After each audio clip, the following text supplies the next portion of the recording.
listening to the Truth Be Told podcast from Trillmatic.com. Trillmatic.com.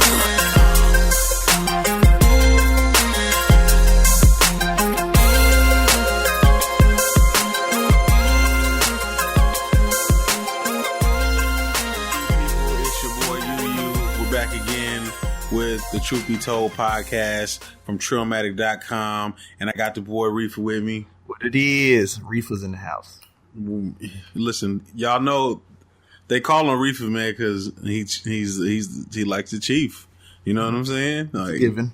That's a given. You know what I mean? Before we got on here, we were kind of talking a little bit about where we from, really. The South. South Sea. Yes, sir. Say that one more time, bro. South Sea. South Sea for Leah. Y'all don't know about that.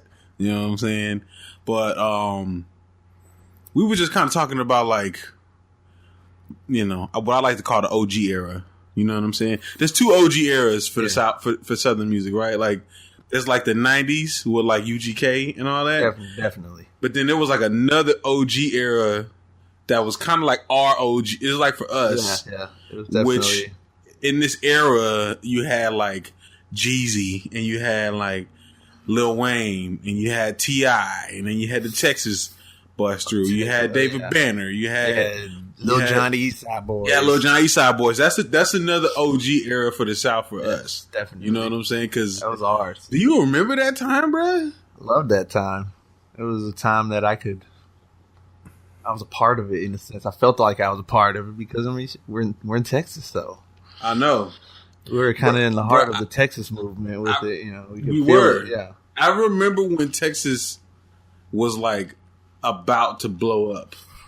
And I remember, I'll never forget watching Erykah Badu's Love of My Life.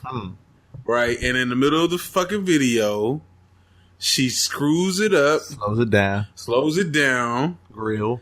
There's grills.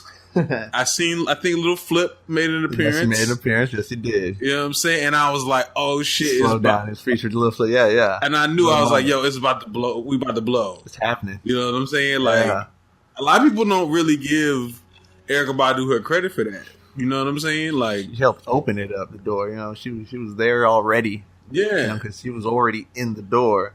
This is why we refer to her as the queen. Definitely. She is the queen because it took her to basically open the door and say, this is what we have to offer, you know? Yeah. And Flip came through and it just kept, more and more kept getting thrown out there, you know? We got Chamillionaire, Powerwall, Slim Thug. Yeah, the Still Tipping was what kind of backdoored that. And they have been pumping Still Tipping for quite some time. Because I remember when the video finally made it to BET Uncut, and it was like a win. Oh yeah, you know what I'm saying. But then, like it went from there, and then it exploded. It had already been like pumping in the streets for like 2 years. Oh yeah, for us around you know what I'm saying, before it blew up. Mm-hmm. You know what I'm saying? And kind of old for us, but it was still new. Yeah, because I mean, we got to see it go from what it was, where it was just us, to then everywhere. Yeah. You know, everyone got a piece of it, and then everyone was like, oh, you know, there's more in the South. There's more in Texas. Like, they ain't know that we had that, you know. They really didn't know. You know what I'm saying? And man, did it blow up. And it blew up. And it blew up at the right time because the South was like, Jesus Christ, like destroying everything. I don't even know when this South shit, like, there were people that were kind of like sprinkling stuff in there, kind of setting it up for us. You know what I'm saying? Like, there was like, you know, like Pastor Troy kind of was, you know, Pastor Troy. Right? He was kind of sprinkling it in first. Mm-hmm. You had 3-6. 3-6 was putting their piece in, definitely. That was my favorite, definitely. Yeah, you had UGK on the underground. Mm-hmm. They were kind of like just, you know, like sprinkles here and there. Just getting everybody ready, and then out of nowhere, a fucking bang. A wave, boom. Tsunami. For a long ass time too. Yeah. Like, it's still kind of like going. Oh yeah. You know what I'm saying? That's why it's so, that's why you hear the East Coast sounding like the South. The South now, right? Yeah, that's why they're influenced by it. Because they grew up in that era, a lot of them. Grew up with that era to where they knew that was what was holding them down, and that's what led them. You know, they heard that. Flooded the shit out of them. Oh yeah. With the South. Oh yeah, the South was definitely on top at that moment. Yeah. And see, No denying that. At the time, you had like the people that kind of came up out of that was Lil Wayne, T.I, yeah, Lil Jon, Jeezy, and they kind of like, pretty much, and also Slim Thug and Paul Wall and them. Yeah. They kind of like set the whole standard for like the South at that time period. You know what I'm saying? Like. So everyone was influenced by them. Like once they were out there, because a lot of us were hearing them before they were out there. The Texas rappers, mostly, of course. Unless you were down in underground music at that point, you might have been hearing T.I, which I heard a little bit of T.I. It was the download era, Napster. So people were just hearing things from places they never knew. So that's another topic for another day, possibly. Yeah. But the South was definitely knocking the barrier down at that moment and setting the standard, like you said. I mean, people have to live up to that if they want to be the next in the South. Yeah, they have to live up to those. It was crazy too because you couldn't at that point in time. There wasn't shit you could really say, right? Like you couldn't be like, "Oh, it's not hard enough in the South." Like, no, Jeezy proved like Jeezy shit was hard as shit. You couldn't be like, "Oh, ain't no lyrics in the South," because we had T.I. T.I. was spitting. We had Lil Wayne. He was spitting at that time. You had Killer Mike. Killer Mike, man. You know what I'm saying? Killer Mike was going in. Yeah. You know what I'm saying? Like, you couldn't... it's not enough club music. We had the club music. We had Lil Jon. Yeah, shutting it down in the club. Let me tell you something, Brett. Shutting it down. We were talking about 90s East Coast and how, like, it was gangster back then. But it was fucking gangster. Like, we made it... Listen. We made it out of two, like, crazy eras. We made it out of the 90s era, and we made it out of the early 2000s when they literally was, like, giving you commands on how to kill somebody in the club. You know what I'm saying? It was happening. People were like, all right, my jam's on. I gotta go hit. I gotta go stomp somebody out. I have to go do this hit. Yeah. Like, it's time. Like, somebody's got to get jumped. Yeah, like when the song comes on, so someone just all of a sudden thinks, it's time to whoop someone's ass. It's time to whoop somebody's ass. Yeah. I mean, people were in the club. You scared motherfuckers, I'll push your throwing bows. Right. Throwing bows in the club. I mean, ludicrous even when he came on that song. That song itself was... This is like black mosh pit shit. Yeah, definitely. People's jaws were hurt after the club. They went home, they put ice on it. They didn't just go home and think, that was a good night. Nah. Man, I'll never forget this one time I was on 6th Street, and it was for the Texas Relays. If y'all don't know, the Relays goes down at least once a year, and it's some ratchet ass shit where all the niggas just kind of come and meet in Austin to just do nigga shit. You know what I'm saying? And the Relays was going on. I'll never forget. I went to like a club and left out of there and was like walking down the street, and I just remember hearing like faintly like, "Get on my level, ho! Get on my level, ho!" And I'm just kind of like, I'm drunk, I'm kind of high, so I don't really know. Everything's just kind of like a blur to me. You know what I'm saying? Then I'll kind of walk up to this club where this song was coming out of, and it was a riot going on in this fucking place. Right? It was like chairs being thrown, probably. Bruh. There was like 50 niggas in PV shirts, Prairie View shirts. Yes. And there was like, it was like people was getting jumped, people was getting slung. I seen like a girl flying across the air. You know what I'm saying? Like, it was just serious, bro. And I remember just going, like, I was like too close to the shit. And I was like, yo, you ever seen like those cartoons when it's like 5 people that fighting and then it's like a ball of people and shit? Yeah. And so I was like, let me get the fuck away before I get like sucked into this ball. Fucking haymakers and shit, you know what I'm saying? They get too close to me, I'm gonna have to put my hands on it. Yeah. And it was just that, get on my level, get on my level. Yeah, and that was just going in the background. It was literally the soundtrack to violence. You know what I'm saying? Like, the South definitely made. You can make probably a triple disc of that. Like you're about to get stomped in the club tracks. I'm talking about 20 plus on each CD.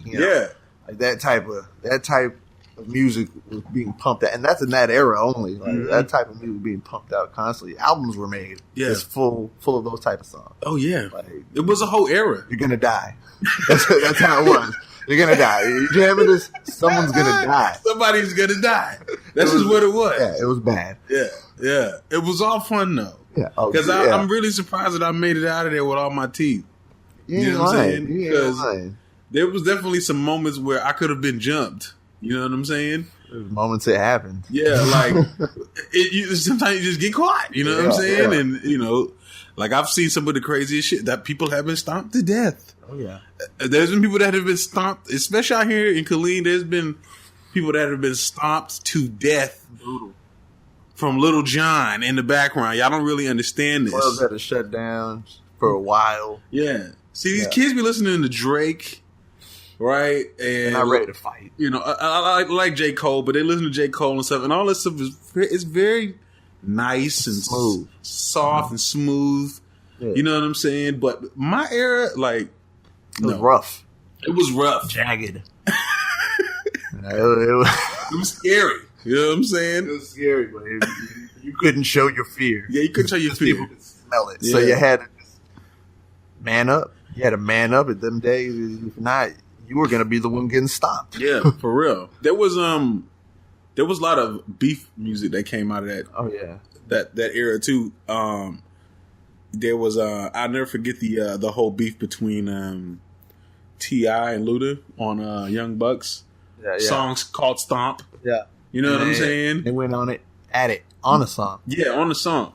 It was a historical moment when T.I really took an L. Took an L for the A. Yeah, he did. He did. Yeah, I think at that time period, people was like, nobody's gonna fuck with Luda.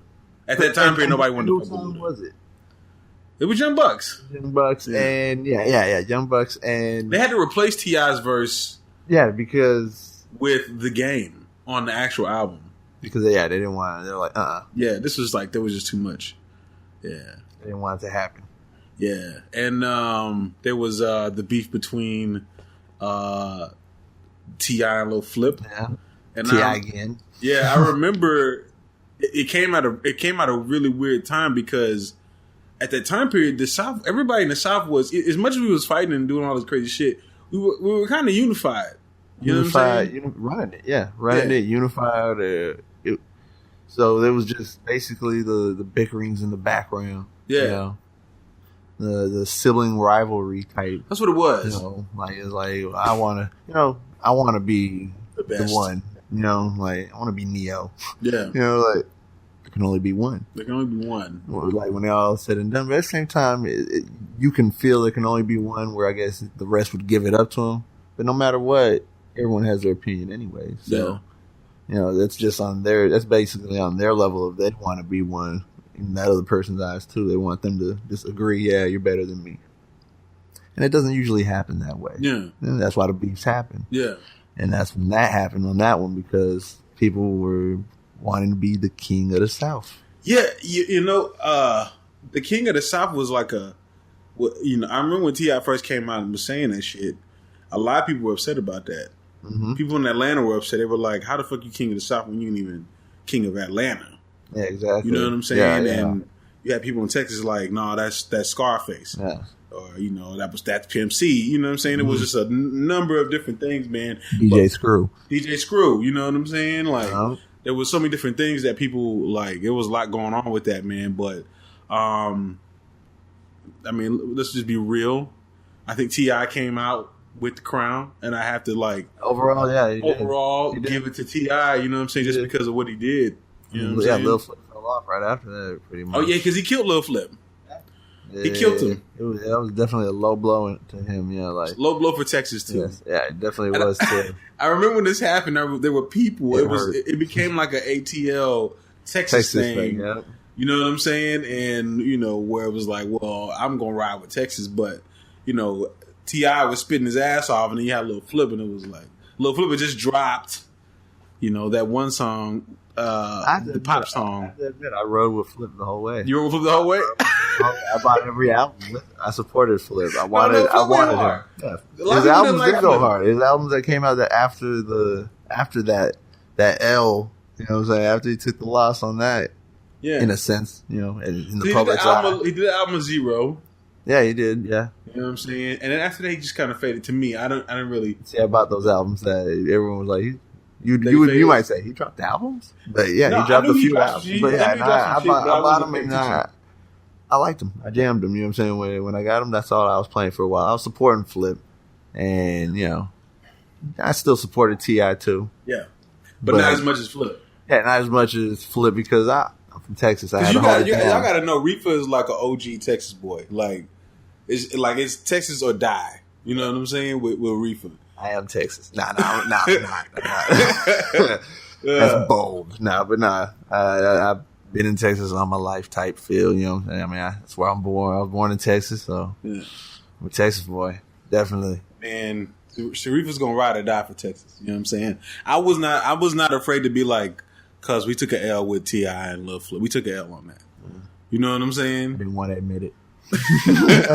I knew it. T.I. was he went in. I think he dropped the whole mixtape. Down with the King. Nah, he heard him. Yeah, he heard him. He did. That's the thing. He heard him bad, and then he hit him when he was down even more. So it's like, you're done. And then what really hurt Flip was he got sued by, I think, Nintendo or whoever the hell it was because of the Game Over song. Yeah, the Pac-Man. Yeah. And then he wanted to get out of his label, but he had to pay back his money that the label gave him, which was like $10 million, I think, if I'm not mistaken. Ouch. So he had to work his ass off to pay the $10 million off so he can get back to be independent. You know what I'm saying? If I'm not mistaken, I think that's the story. You know what I'm saying? You can look it up just to find out. Yeah. Don't quote me on this, people. I might be wrong, but I think that's what happened. You know what I'm saying? And then after that, he just kind of faded. You know what I'm saying? Yeah. You know who else faded? And I really wish that he didn't fade. Oh. Chamillionaire. Yeah, you ain't lying. That's one that I'm like, what happened? Yeah. That one I don't know really what happened. The last time I heard Chamillionaire was on Big Crit's mixtape. He was on the song Time Machine. Have you ever heard that song? I don't think I have. Maybe I have. Time Machine is like, listen, when the South kind of fell to the back, okay, and then Big Crit is literally like the epitome of everything about the South. So, every aspect you can think of. A little bit of this, a little bit of that.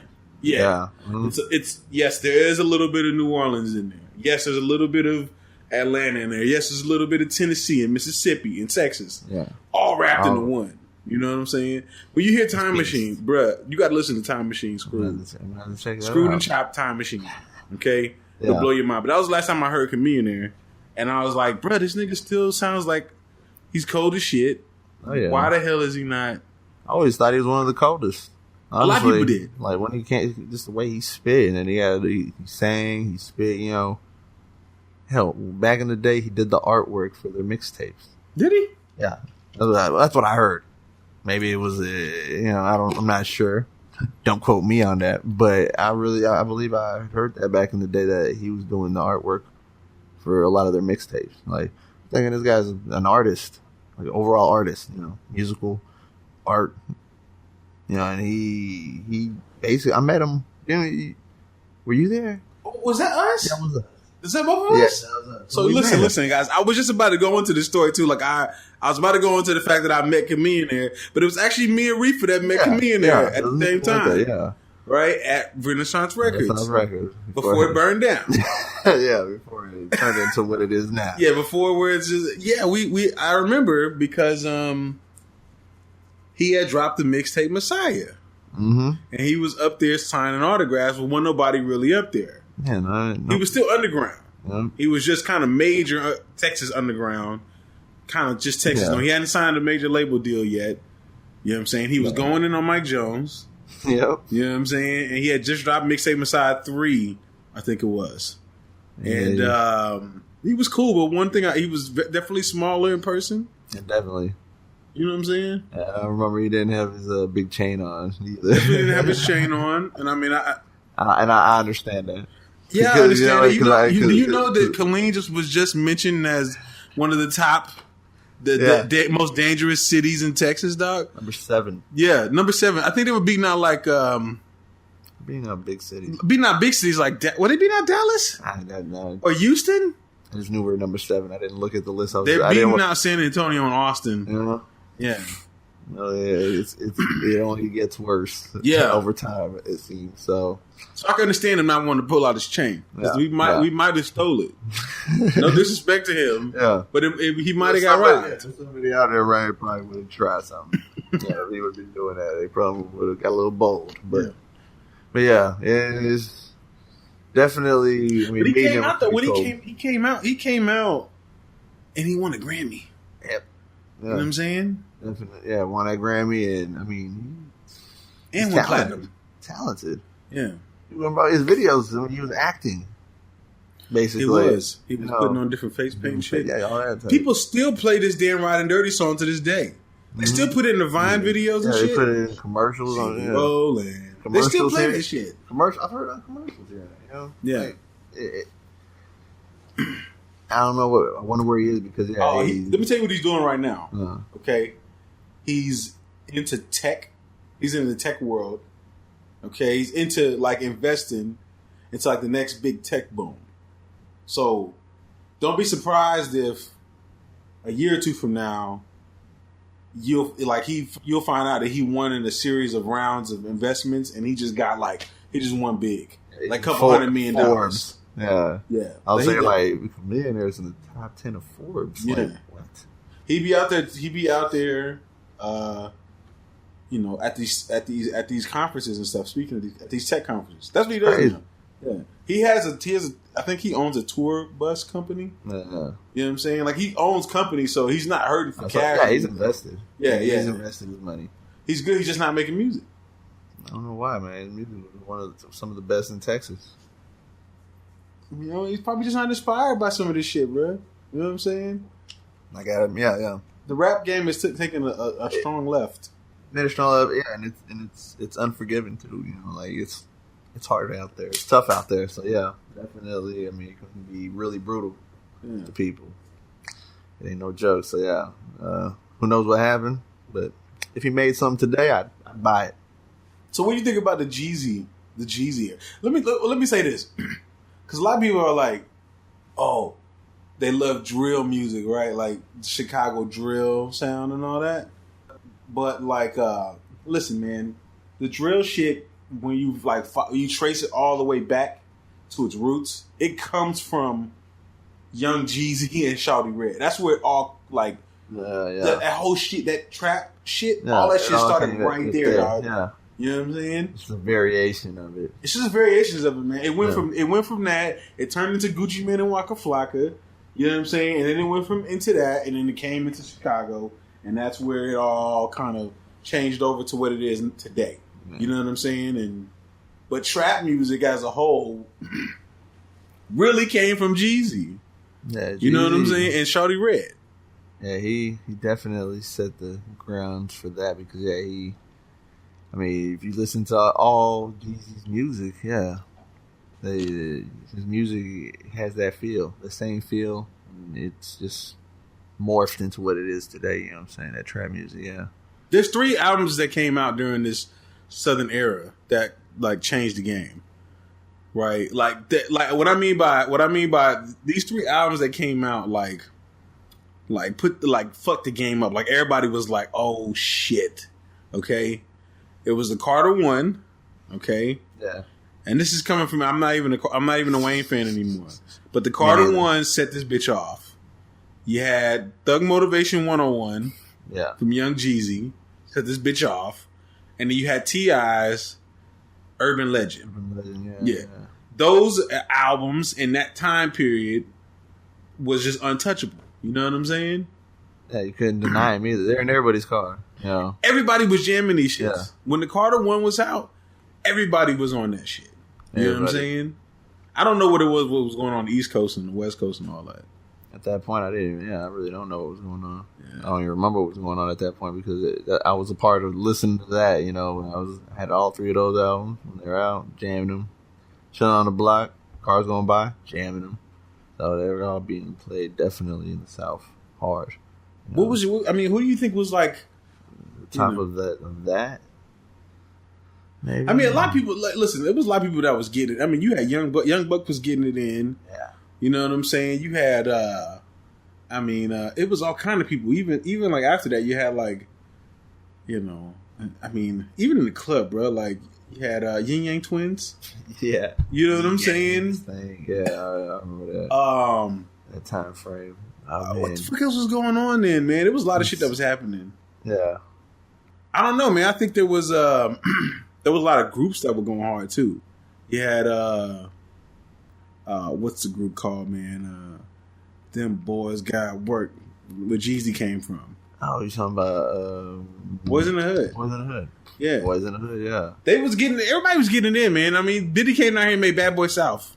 Yeah, there's a lot of South. Yeah, definitely. Everyone wanted a piece of the Def South. Jam South. Def Jam South. Everyone did a little off South. Rockefeller South. They all did it. Everyone did it. They wanted a piece of the South because there was so much to offer, and there still is so much to offer in the South. You know, but But yeah, it's definitely was a takeover because those. I forgot all those labels did that. Yeah, once you started to name them, it was like, wow, they all did it. Because the South literally had took the game over. Yeah. Couldn't nobody get a word? Like, nobody get it? The West Coast couldn't get no love. The East Coast couldn't get no love.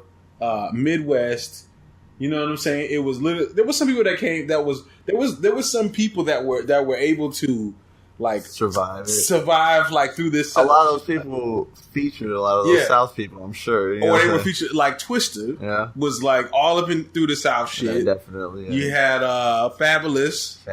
He was all up through the South shit. You know what I'm saying? Jada Kiss was. Jada Kiss was always some people from the South, definitely. Yeah, man. Some of these people like was able to like, you know. I remember Fat Joe. Snoop was always messing with people in the South. You know, like. Yeah, he was. Yeah, so yeah. You had to get down. You had to get down or lay down. Basically. You know what I'm saying? If you didn't you wasn't gonna eat anymore. Ran over, you know. Yeah, you just had to fold. You know. You can't beat them, join them. Yeah, that's pretty much what it came down to. Yeah. You know, I remember all the beat makers. Do you remember this too? When everybody was doing the beats with the hook in it? Yeah. Where it would be like they take like a lyric from somewhere else. Yeah, from like another song and make it into a hook. I'll tell you the first people I ever heard. You know, the first group I ever heard do that with their beats was 3 6 Mafia with their original music. 3 6 They always do that sample. That's true. I mean, since back in '94 when they came out, when it was first coming out, they always had some kind of sample. 3 6 doesn't get enough credit, man. Yeah, they were pioneers of a lot of shit. Yeah. You know what I'm saying? Pioneers of a lot of things. Yeah, I was on top of that. That was, like I said, definitely with me, with my mom back in the day. It was that get that off my radio because she didn't like what they would say in their lyrics. But, but she wasn't literally listening to all the lyrics. She'd hear bits and pieces because she didn't understand the hip hop. You know what I'm saying? The rap. Me, I understood everything. You know, the lingo, everything. So they definitely. They were a force to be reckoned with, 3 6 Mafia in themselves when it came to the South. Because I mean, man, they had some fucking hits, some jams. They classics. The beats themselves, people were buying beats from them because they were producing music that was so great too. Well, like the DTP, we got them guns that go brrrr, that. Yeah, that was fire. 3 6 Mafia. Yeah. So DJ Paul or whoever. DJ Paul and Juicy J. Yeah. They were getting in with the beats. Yeah. They definitely are underrated. I always believed that, and they still are. You know, rest in peace to Coop and the Lord Infamous. Yeah, you know, they had Crunchy Black too. Crunchy Black was getting in. Gangsta Boo. You know, and they had that little reunion. I was excited when they got back together. Yeah, but Gangsta Boo still be out here though. Oh yeah, she's still out here. She be out of Atlanta a lot. She popped up on somebody's song a couple years ago, and I was like, oh okay, she's still getting it. And they had that reunion, they got back together, and then it kind of all fell apart, and I was disappointed. But, you know why, bro? Because you can't recreate what you had. Yeah. Classic greatness. Actually did, though. That's what was crazy. Like, their album, their newer albums, I mean, they kept it almost to the exact similar sound that they did when they were making classics. I mean, it was exciting as a fan, you know? Like, I was just like, this is it. They finally got back together, put the differences to the side. And because they could have been making albums like that for years. But, I mean, when you got grooves, you got problems at times, you know. It doesn't always work out. and that's what happened with them. But was it Lord Infamous, DJ Paul's half brother? He was like, he wanted to get it back together. He talked to everybody because he kept in touch with everybody, and he made it happen. And they came out with some great CDs. Which, if you hadn't heard those, I have them. You should check them out. Bro, don't talk to me about what I haven't heard. I got the Headbusters album. Oh, I got that too. With Fiend and DJ Paul and Juicy J. Yes. Okay. That was awesome. But have you heard their new albums? Like I've been listening to their mixtapes. I still download Project Pat. You know what I'm saying? Like whenever he drops some mixtape, he still drops some. Yeah, Project Pat always went hard. Yeah, he still drops some hard shit. He probably dropped the most out of all of them because he was a solo artist and he constantly was just putting out work. I still listen to Juicy J. You know what I'm saying? I listened to his last mixtape he dropped. DJ Paul hasn't really done too much though. He hasn't not lately. But Juicy J, he doesn't keep it. He went with the times in a sense. He did go with the times, but then he always kind of he always brings something back from the memory. Yeah, he always brings something back in there. You're just like, no, that's it. Yeah. That's Juicy J. Ho. Yeah. Muffy, yeah. Oh man, don't get me started. I got a bag that's just dedicated. Every time he does a song with that sample in there, though, I'm like, get that shit. That's it. Yeah, I used to love the Mafia tracks back in the day. I look forward to them. I was just watching one of Wiz Khalifa's day-to-days, and Juicy J was on there, talking shit or whatever, and I was like, I was talking to my girl, I was like, God damn, this nigga's been in the game for a long ass fucking time. You know what I'm saying? I mean, he may not be a superstar, but like, motherfucker's still in there and he's still getting it. You know what I'm saying? Still getting it. Yeah. Still holding it. He never holding stops. it down. I mean, people look at him like, that's Uncle Juicy now. They're probably like, Uncle Juicy J, Fucking crazy, dog. Because, I mean, he's like the old school dude now, He's the old head, and he's the one that's experienced. Yeah. And the knowledge. And now these, I'm sure that's why Wiz Khalifa snagged him and brought him over there, because he knew what he had. He was like, hey, I'm blowing up. You want to stay in this kind of, keep it going. Let's work together, and you can just teach me what you know in a sense. I'd have done that if I was Wiz Khalifa. It was genius. Like, that's the type of person you want to. I mean, because he's about his money. You know what I'm saying? He about his money. He got applied scheme that he made. Things to make it happen, and he does. He makes it happen. That's why he's so relevant still. Like you said, he stays long in the game because he knows how to stay long term in the game.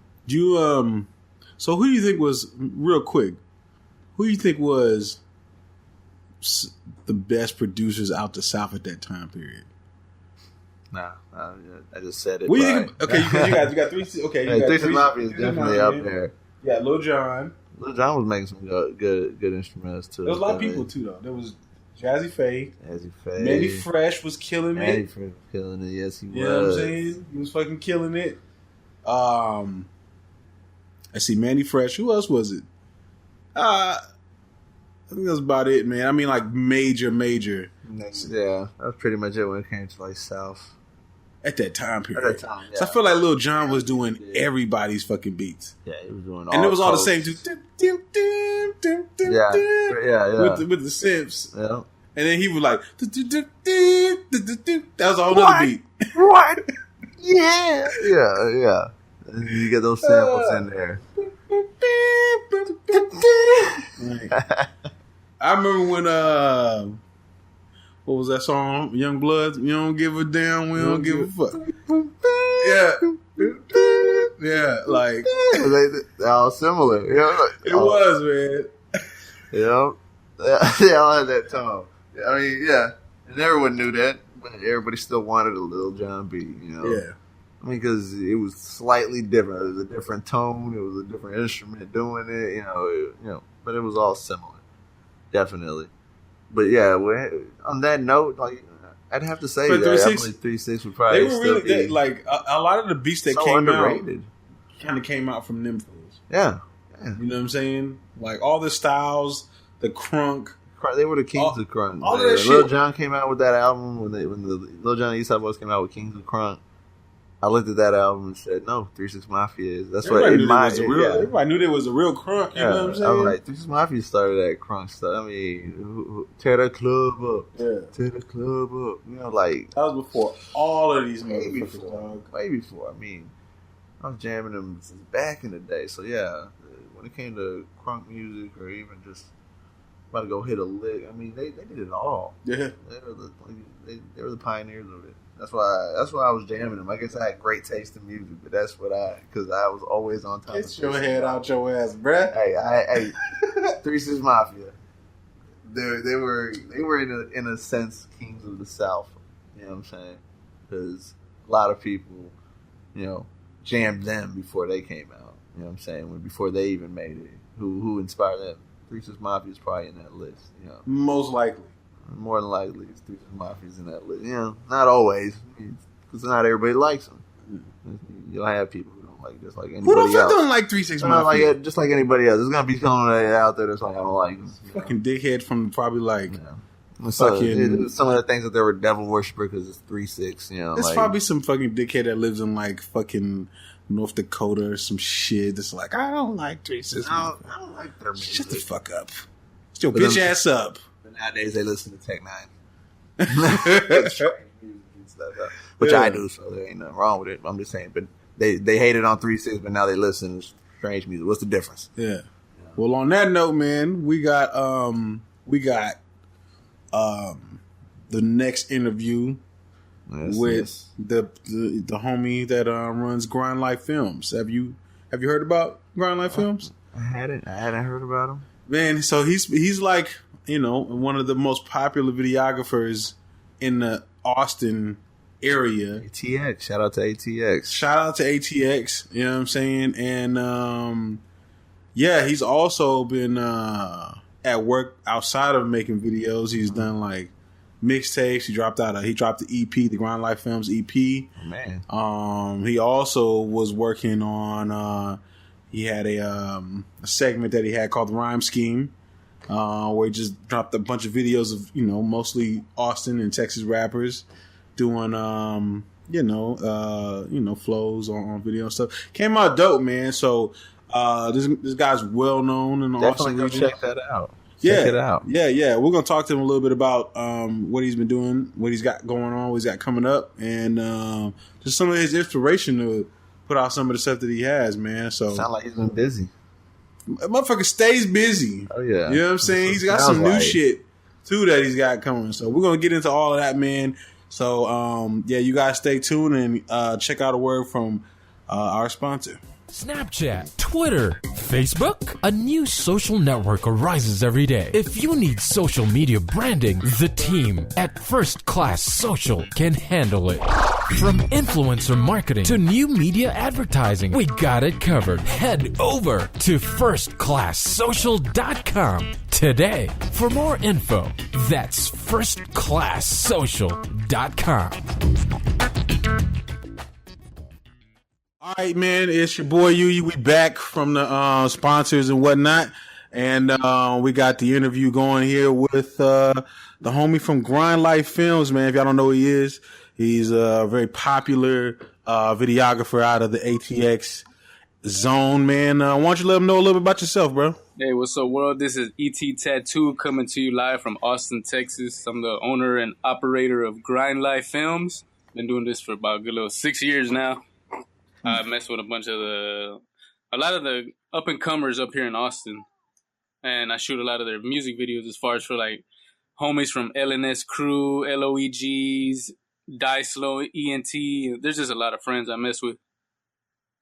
All right, man, that's what's up, man. I mean, out of all those people, man, who's your favorite to work with, man? Don't lie. Man, you know what? It's like it's always tough, but honestly, I like getting with my homie Kid Jones because we always. We get together and, we always just trying to mix up something different, you know what I'm saying? Especially because the caliber of what Kid's going to, shout out to Kid too as well. He out there in Atlanta. We just always try to approach everything like as a nice abstract view, you know what I'm saying? When what made you come up with the name Grind Life Films? Well, at the time when I came up with the name, I was tattooing on 6th Street here in Austin for that's where I started videography there. So it came about because I was still, had my foot in the streets every now and then. So it's really based upon street influence. You know what I'm saying? Homies out here still on the grind, hustling. That's why you see a lot of my style is like grungy, grimy. Yeah, definitely. Yeah, no, I like the grunge and the grimy look, man. The videos are good. Yeah, one thing I like about the videos is that it's very grungy, like you say, but there's a kind of an artistic element to it. I don't know if that comes from just being out in Austin, but it definitely has an artistic element. I mean, where does that come from, man? The whole artistic element that you. I'd say because me being a tattooer, or really artists in general, behind the lens, like I always try to take effort to make, a different approach of the video, like try something different what I shot last. So I put effort, to get the next good looking angle or color scheme and whatnot. Yeah. How long you been tattooing? Man, I've been tattooing for a good little 9 years now, professionally. All right, you got a shop you work out of? Currently, I'm still at the current location where I was at. I work out of an office building to keep everything nice and sterile facility. Oh yeah. Man, a funny story, man. Me and my boy Riffa, we both don't have any tattoos. None. We're literally like the last people probably on the planet that don't have tattoos. Man, you know what I'm saying? That's my favorite canvas too, man. Fresh canvas. You know what? I went out to Cali. I was out in Hollywood, and I was on the Hollywood Boulevard, and I walked into a tattoo shop, and I was like, "Yo, I want to get a tattoo on my neck." Right? And he was like, the tattoo artist was like, "Nah, man, I can't do it. It's your first tattoo. I can't do it." And I'm like, "What you talking about?" And he was like, "I can't do it unless you're a rapper or a ball player." You know what I'm saying? I was like, "I rap, fool. Like, hook it up, man." But he was like, "Nah, man," he kind of freaking me out of it, man. So I never, that was my only time. And I was like, you know what, man, it's probably not meant for me to get no tattoos, bro. Yeah, well, there's reasons to why artists are hesitant to put in, like, when you're not heavily tattooed, then they're going to give you the runaround. And, you know what I'm saying? Sometimes it may be late and they don't even want to take that long of a tattoo on. There's a lot of little factors, but yeah, for the most part, they're hesitant, because just, it's just a little inner tattoo thing, you know what I'm saying? I see it as like, you want a tattoo, come get it, You don't really let money walk out the door. So you ever did like a tattoo and you was just like you ever like messed up a tattoo? Man, you know what? I have in my beginning times, it wasn't when I was in the tattoo shop and whatnot, but like, starting off, I did a couple of last names on some homies and misspelled it, a couple letters out. Yo, what do you do? I mean, like, did you notice it? Like when you got to the last letter, you were like, all right, done. And you looked at it, you was like, fuck. Man, it came down to that point where I was already like, okay, I'm already checking it out. And then I look back, I'm like, fuck, I left the letter out. It happened, man. It really did. Exactly how you just said it. Yo, how do you explain that? Like, yo, like you want to change it? You might want to go to the judge and get your last name changed because, like, I completely fucked this one up. Like, yeah. Well, it's because he was a good homie, so he was able to overlook it. So yeah. Other than that, now I haven't messed up too much, man. I've had a pretty good little solid career. That's good. Yeah. Now back to the music. What's your like overcast of Austin? Like, how do you see it coming up in these days nowadays? Do you see it like blossoming, or do you see it stuck in a rut?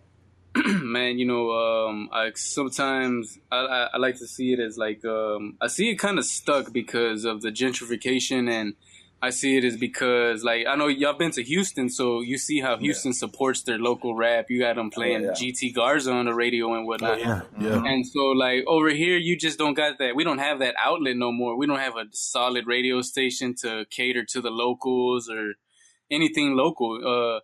That's how I see it as Austin rap. And now it's just more about independently grinding and hoping to just get heard, and being out here at the venues. And making sure that your sound gets heard. Yeah, I mean, is that why you planned on doing the Optimal Radio? Because is that the reason why? That's one of the reasons that I took on with Optimal Radio. I wanted to go ahead and perform, like, try and provide a platform for like the up and comers in Austin. That way they can get a little bit of their music heard. Because well, first of all, with Optimal Radio, he's already got a good little worldwide scale. So with listeners that are tuned in. Mm-hmm. So that's what was my plan was with Grind Life Radio, invite an artist, have him play his music. And then initially in the end, I'm going to have him spit some bars, Yeah, definitely. Yeah. That's what's up. And so far, it's been all good because with Optimal Radio, you can download it on your Android. If you got an Android, you can get the app and just tune right in. It's not an iPhone? Yeah, man, he just had to close down iPhone because the sources he was with, they closed down. So now currently, I'm sure he's looking back into it, but right now it's just on Android. But you can also go to www.optimalradio.com. Okay. All right. And that's where you can tune in with him. For sure. And what other outlets are you a part of? Like, are you a SoundCloud? I mean, where can people hear your music or see your videos and the things that you've worked with?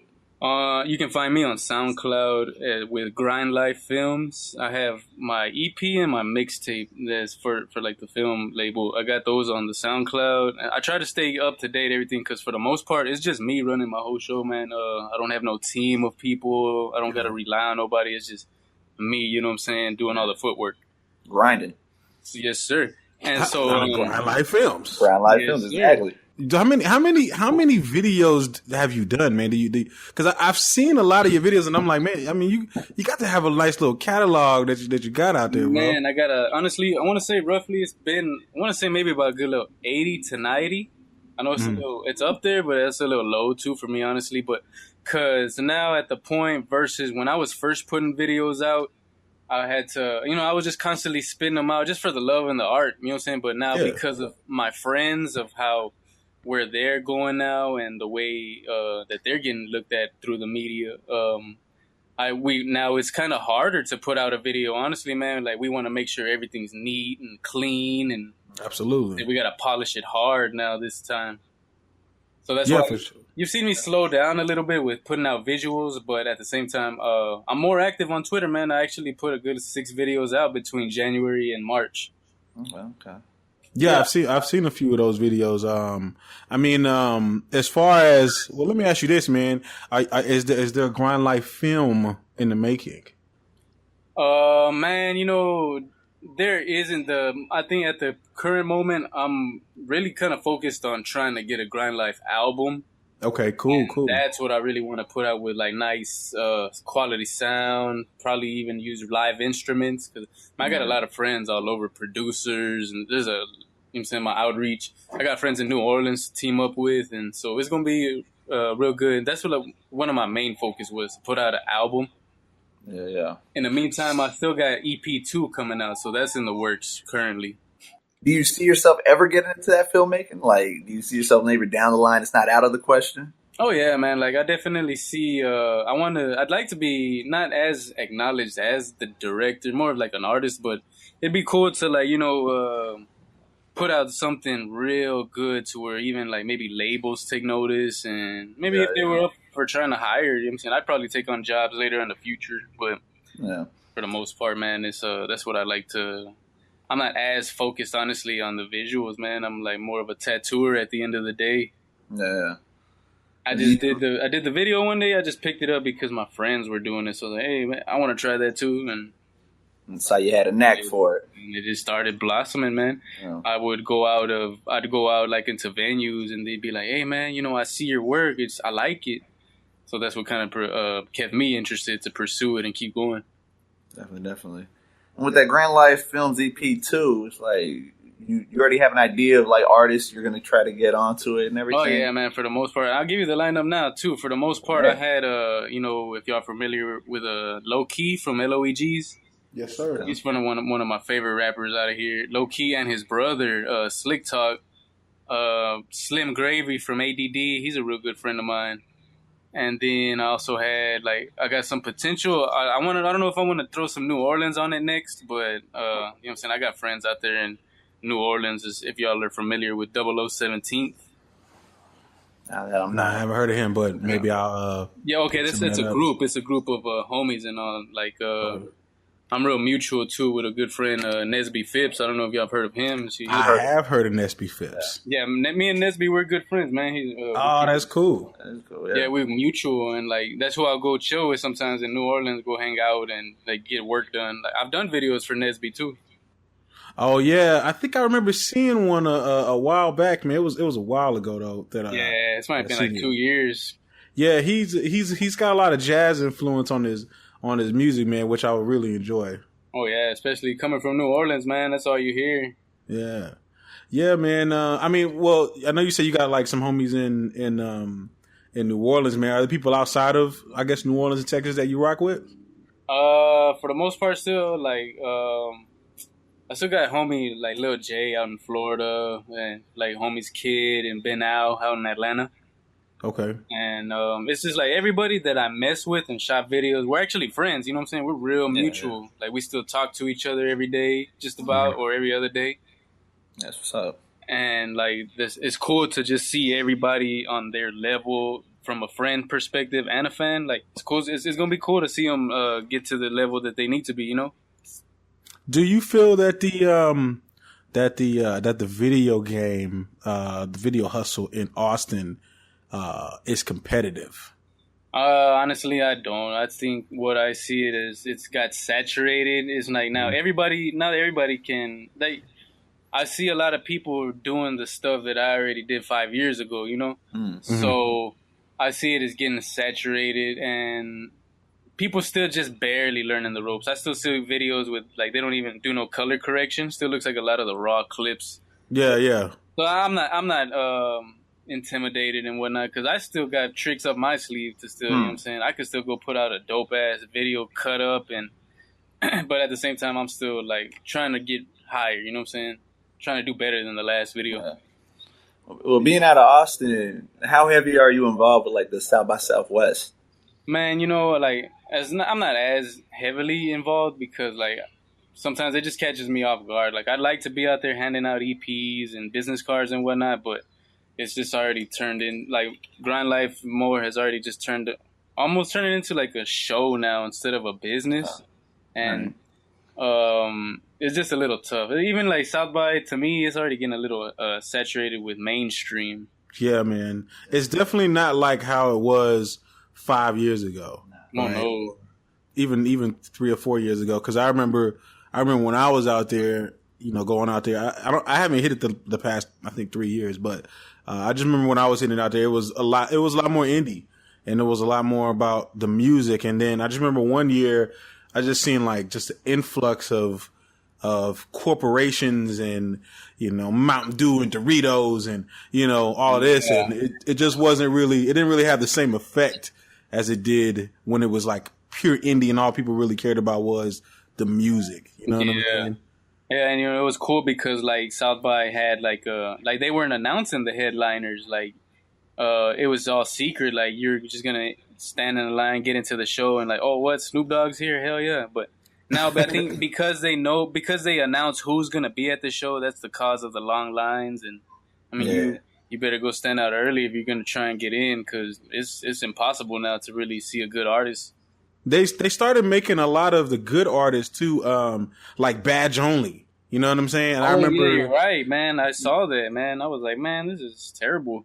Yeah, this is horrible. I remember I used to go out and just like I'd, you know, see it may have been unofficial, but it had a lot of official artists on the bill, and I would just, sometimes you just pay maybe $10-15, you can get in and you can watch the show.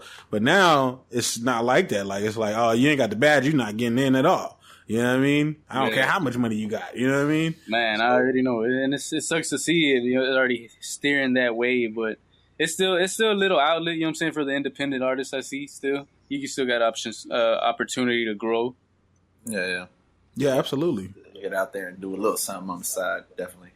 Yeah, I mean, so as far as you know, I know we talked about the Grind Life Films EP and the videos, and the radio. I mean, what else do you got lined up, man, in the future?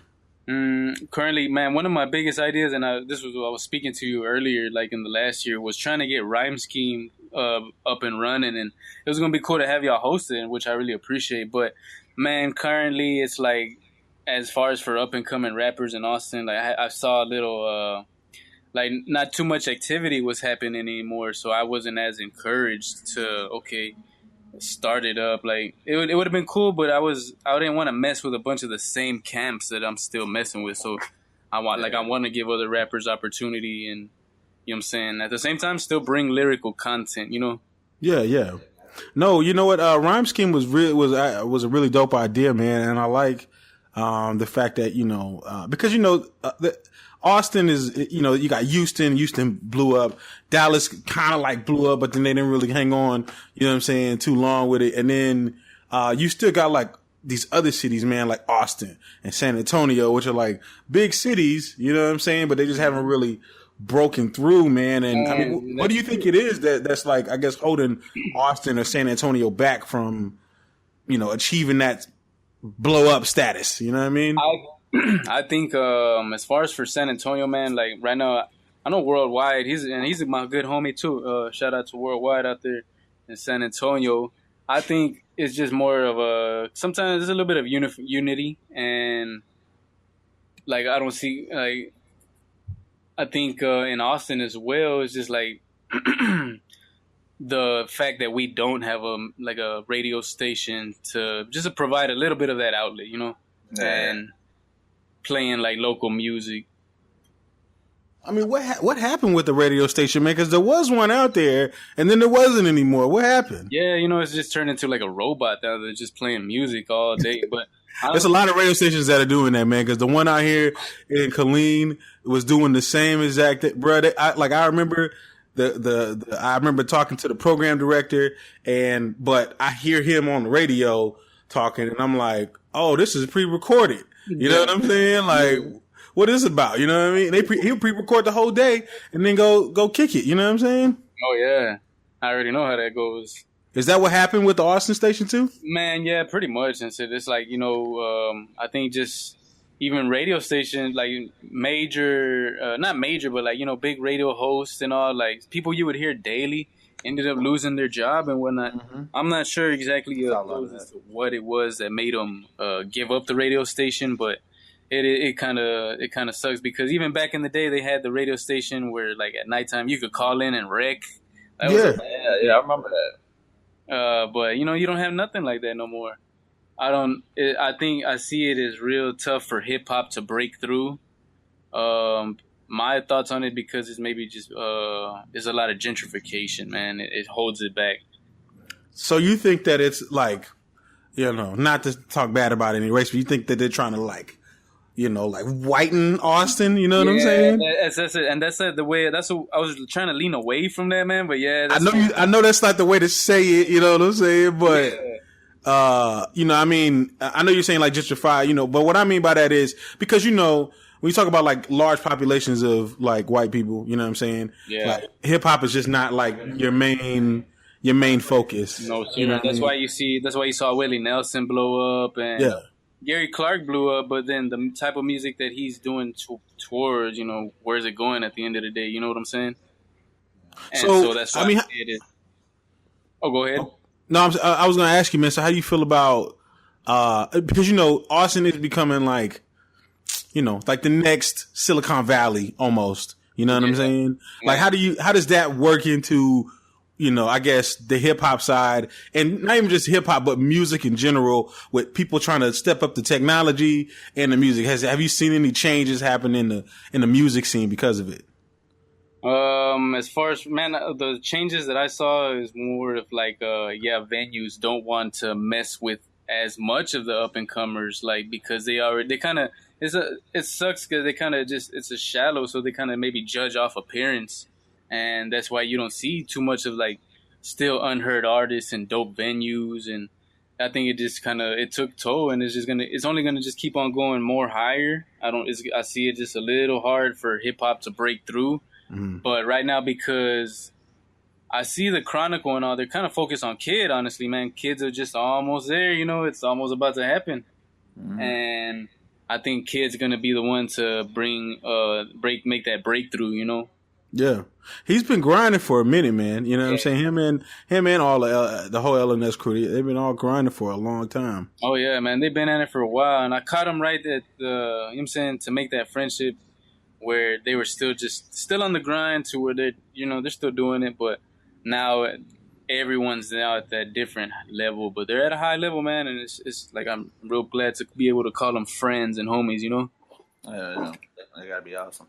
Who do you think are the top artists in the Austin area right now? Right now, man, honestly, my homie Certified, man, he's got a good eye on him right now. He's getting ready to push through. That's another homie that I see being able Certified is dope, man. Yeah. Shout out to Certified, wherever you at, man. Certified, though, and then the Die Slow homies. LOEGs. They're all doing their thing. My homie S. Dot just dropped a tape with Eric Dingus, TSO. And, man, as far as for, like, yeah, still right now, top rappers, I'm going to have to say, man, Kid, Certified, and, like, I know there's a lot of rappers here that, like, I just go still, I haven't heard of them, and, you know, I'm sure I'll meet you later down the line, but Yeah. But other than that, like right now, it's them. Because it's because the grind and the hustle and like the exposure that's already coming out. There's results are already showing up, and GJ too as well, man. GJ about to do his thing. Yo, man, yeah, I know. GJ is about to take off like a jet for real. Yes, sir. And he's like, yeah, I'm getting ready to tattoo him right now. You know what I'm saying? That's why I'm over here chilling. And oh man, he don't need no more tattoos, bro. Right? He needs some ET tattoos, man. Yeah, man, that's what's up. So it's like, let me ask you this, man. I mean, I know you rock a lot with the hip hop side, man. Do you do anything with the R&B side out there? Man, I don't like do it as much, but like I have worked with like rappers like Q Lee and Alicia Lani. Yes, I know Alicia, very jazzy girl. Yeah, she's like, man, she got a real beautiful voice, and she's honestly, I see her taking off too as well because like her campaign is real good and strong. She got a solid team behind her right now. Yeah, that's cool. And so it'd be maybe like just them too, but I don't really chase it as much. I try to stick to the hip hop and giving you that grunge. Yeah, that's dope, man. I mean, now that we talked about hip hop and R&B, do you have you ever worked with anybody outside of, I guess, like the urban sound where you mess with any rock or, folk or anything like that? Or are any of those people hitting you up? Man, honestly, like I'm saying, over the time, like the videography for me just died a little because of the saturation of videographers, you know what I'm saying? Homies have their homies already picking up on it, and which is cool. I kind of saw this coming, but I still see an opportunity as like, okay, you haven't done this yet, but let me, you know what I'm saying? I'm going to raise the bar, you know? Yeah.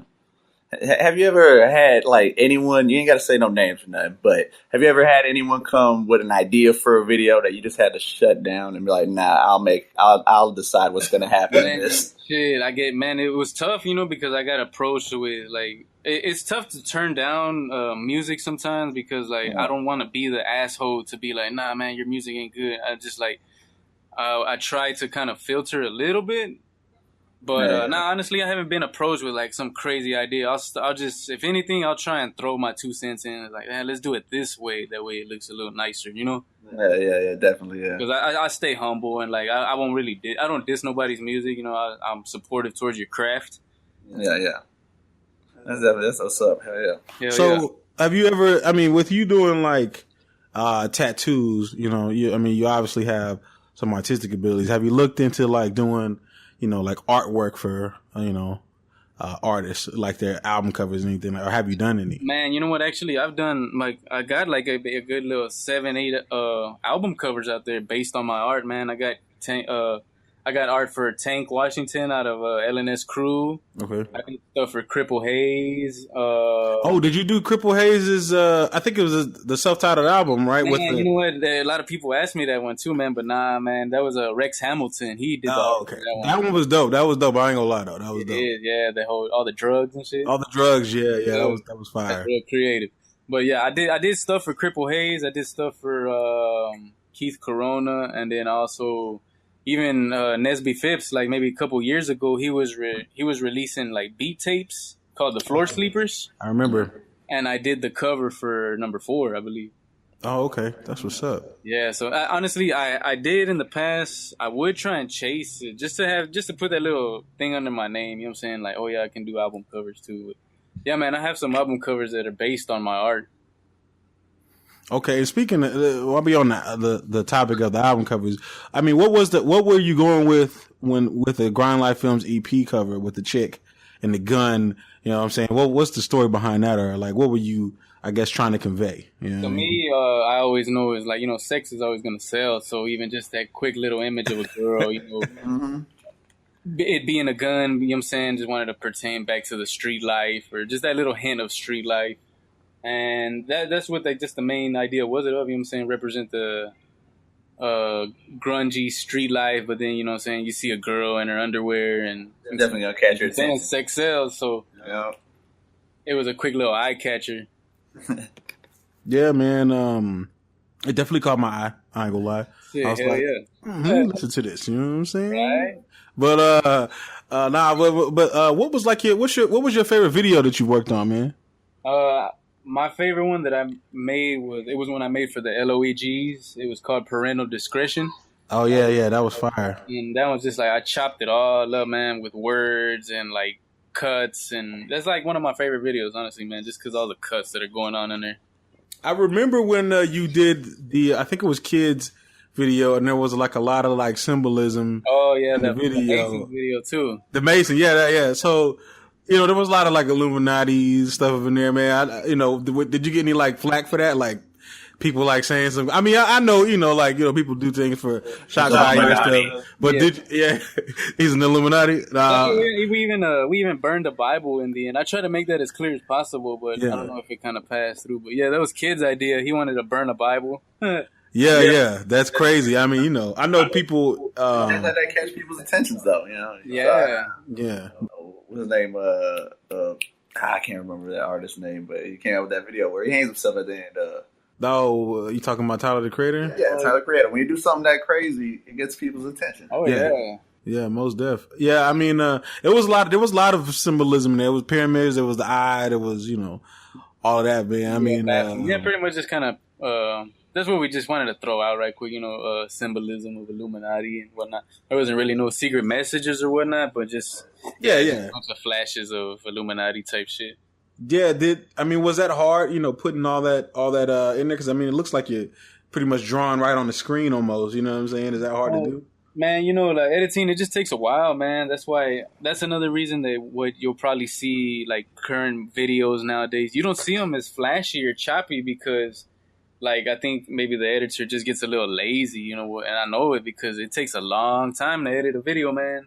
Yeah, I know. I've tried to do it myself, and I don't have the patience. You know what I'm saying? Like, I tried to get in there and like edit a music video, and I was like, "Fuck this, dog!" Like, I'm gonna make it as simple as I can. Like, I just can't. I'm gonna do one take. You know what I'm saying? Like, I can't do it. But I mean, how did you like really get into making videos from the beginning, man? I mean, like, was something you were always into, or did you just? Well, look, check this out.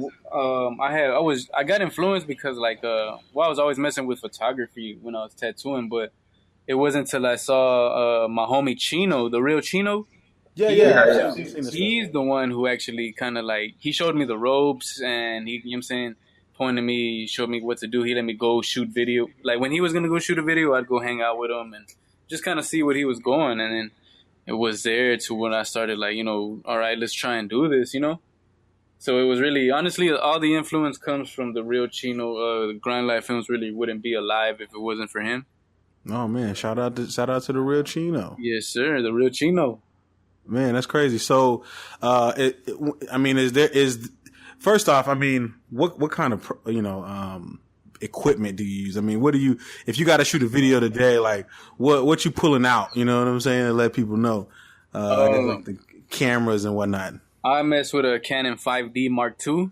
Okay. But I got it also hacked with Magic Lantern, so it just gives you a little bit accessibility to that camera. And then I got a 7D, and we also mess with a Panasonic GH4.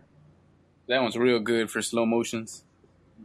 Okay, cool. And what do you use to edit? I use Final Cut. Final Cut 7, more preferable than 10 because 10's got all that magnetic dumb shit. Yeah, so I mean, you know, I guess like, I mean, you pretty much self-taught as far as, well, I mean, you picked up some game from the real Chino. But. Yeah, just like, I'm a quick learner, man. So it's wherever I'm trying to learn on the spot, then I'll just pick up. And then from there, you know, from editing, it's just all about your vision from there, you know. Anybody can edit, but the way you see stuff as a director, then, you know, that's what kind of just separates you from the rest. Yeah, it gives you your style. Yes, sir. So, I I mean, you did I mean, you did the videos, and then you moved into the music. You did Grind Life Films EP.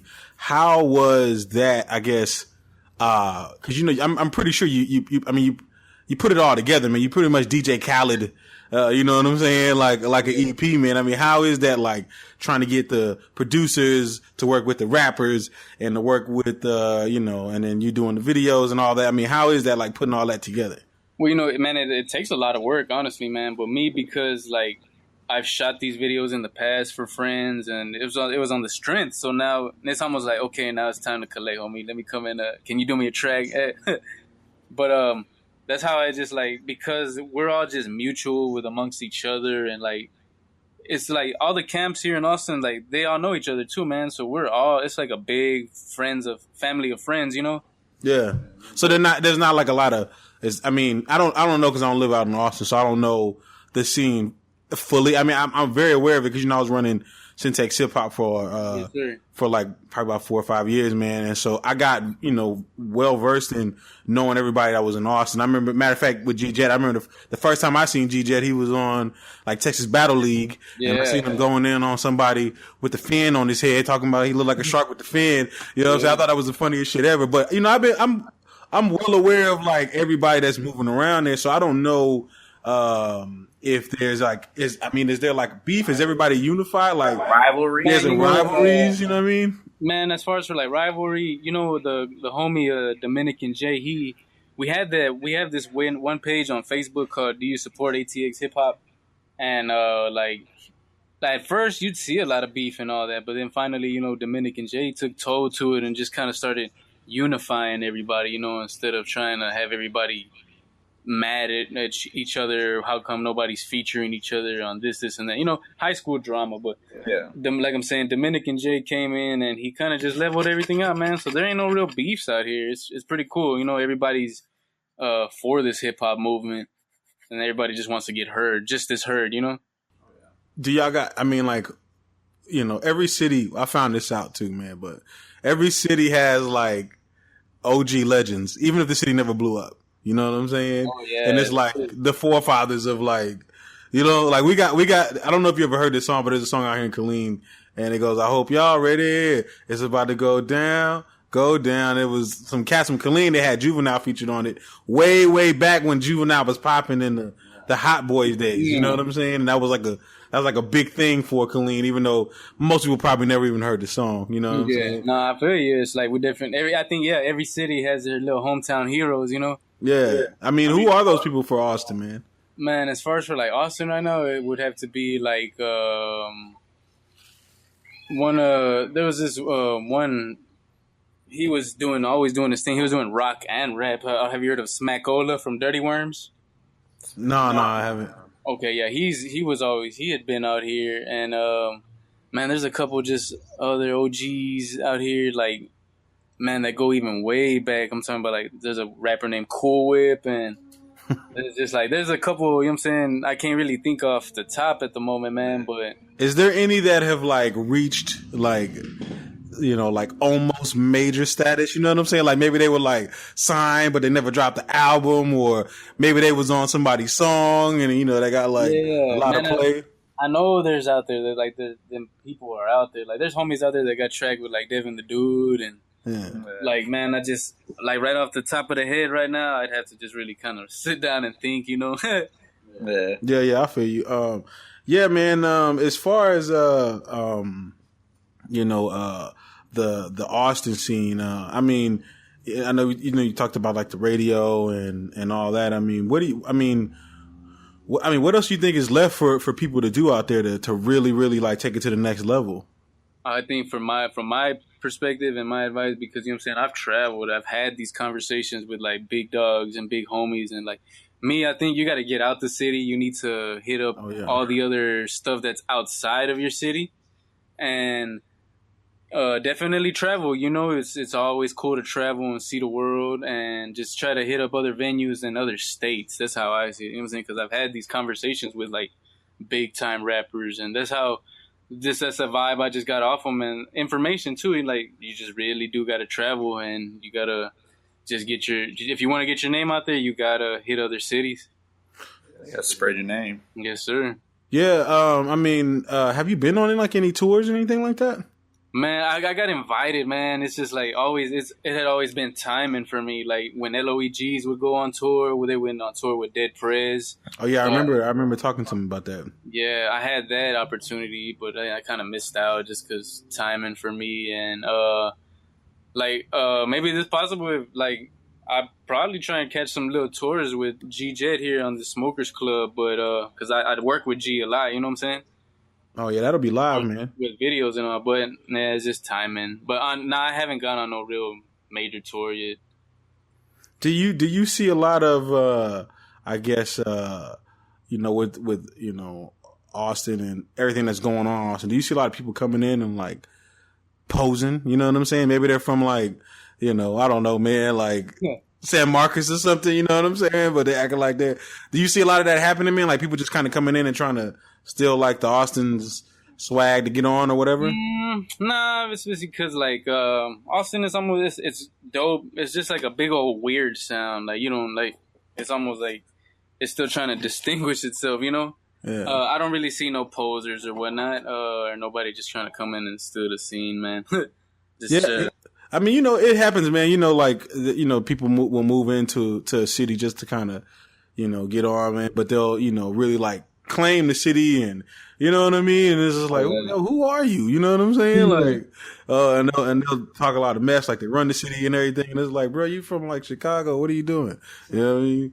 And, Nah, man, you don't really see too much of that. It's like Austin's a pretty good big ass unified city. Yeah.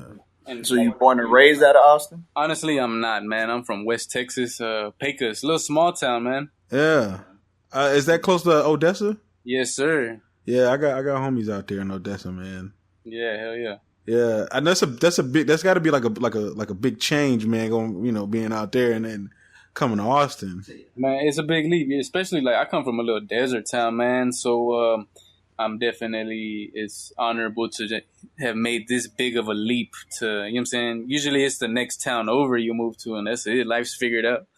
Mm-hmm. But nah, man, I made it to Austin and I'm grateful to be out here. Well, Austin should be glad to have you because you're helping expand it with all the artists and everything. Hell yeah, man. Like long down the run, like I've done a whole lot of work with a lot of homies that you know what I'm saying, got them seen. And at the end of the day, I stay humble about everything. I don't get like real big headed about none of this because that's just how the game go. I want people to, you know what I'm saying, see me as a cool person.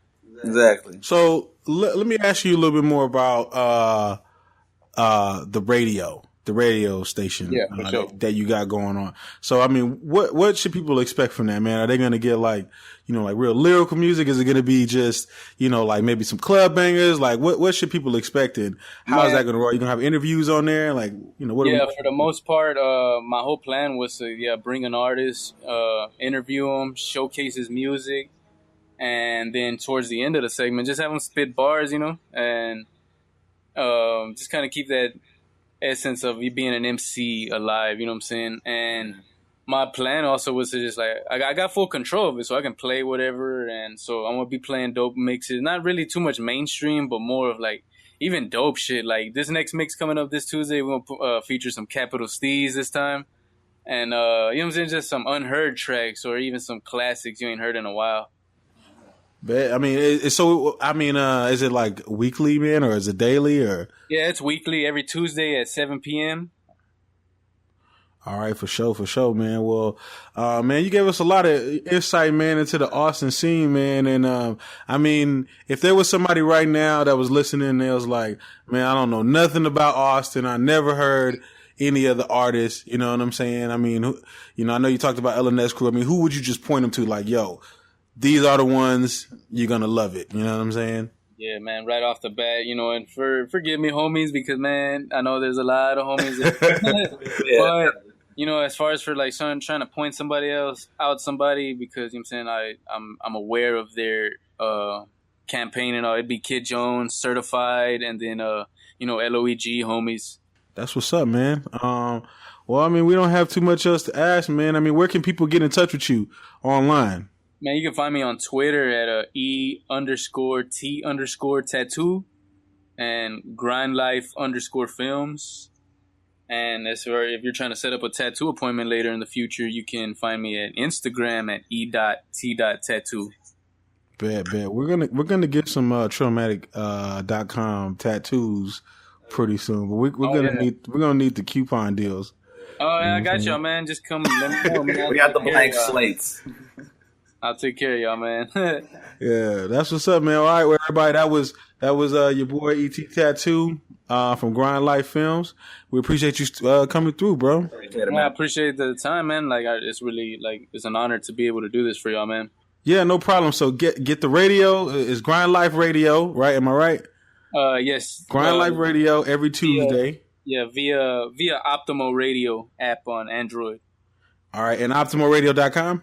Yes, sir. All right, man. So y'all check that out. We should be on the lookout for that Grind Life Films EP Volume 2, too. Yes, sir. EP 2. I'm gonna drop the cover here soon, but right now my focus is Grind Life Radio and partial EP, you know what I'm saying? But I got the tracks lined up. Already, man. All right, y'all. We'll holler at y'all next week. Peace. Appreciate it. Thanks for listening to the Truth Be Told podcast. Be sure to subscribe and log on to Trillmatic.com for the latest in underground music, film, fashion, and more.